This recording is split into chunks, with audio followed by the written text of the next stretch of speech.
Hello, my name is Sophie. I am a GP and I am Director of Medical Education at UCL Medical School for primary care and community, and I'm just going to take a couple of minutes just to tell you about some opportunities to get involved in teaching for UCL Medical School.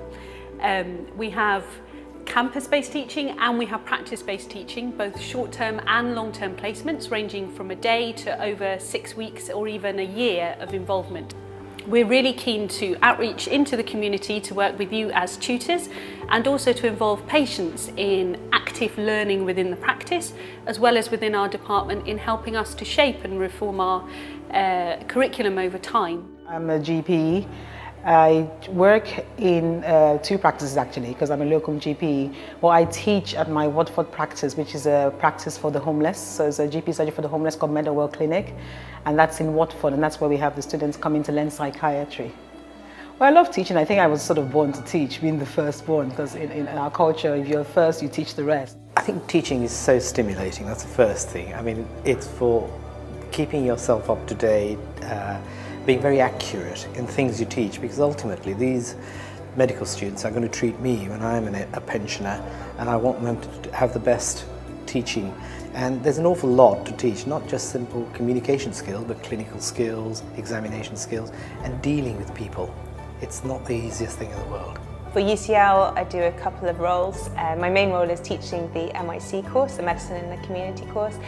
So we have fourth year students who are in their first clinical year, and they come for a full day 10 times in the year, which is lovely because you get to know them and you really see their progression, because they really start with a very low baseline of knowledge because it's the beginning of their clinical studies. And throughout the year, they really become proficient and excited about clinical medicine. And by the end of the year, when they're preparing for their OSCEs, they're like fully fledged. They've got their core skills, which is fantastic, and they develop in their confidence. Obviously, students do a lot of learning from textbooks, but what they actually see in practice is how it actually is. And you can't really learn any of that from the textbook. They can see professionalism, they can see problem solving, they can see the journey, the whole patient journey, and how a doctor can actually make a difference in the patient's experience. When we have the medical students, my colleagues have come, so this is what they've said to me without me asking.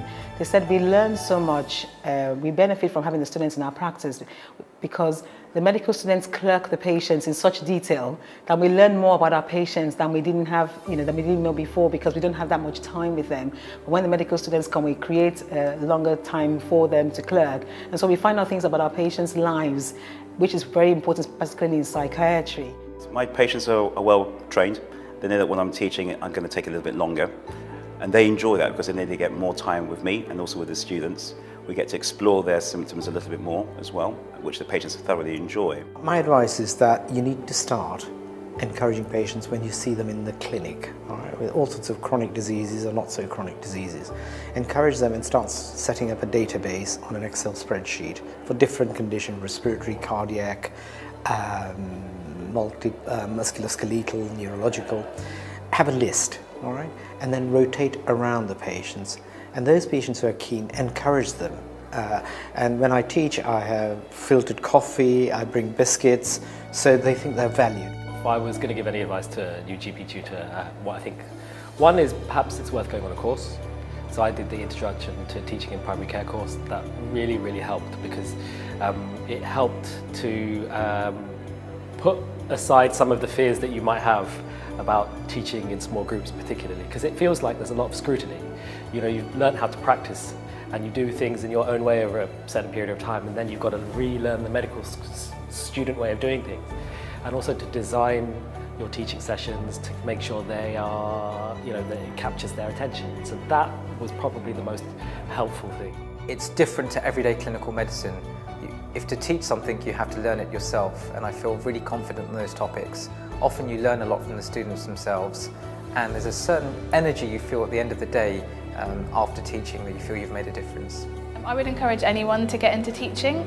I think it's a really good way to do something different rather than just seeing patients, and to inspire and encourage the future generation as well. I leave my sessions feeling really motivated, enthusiastic to do my afternoon clinic, which I definitely don't feel after a morning surgery.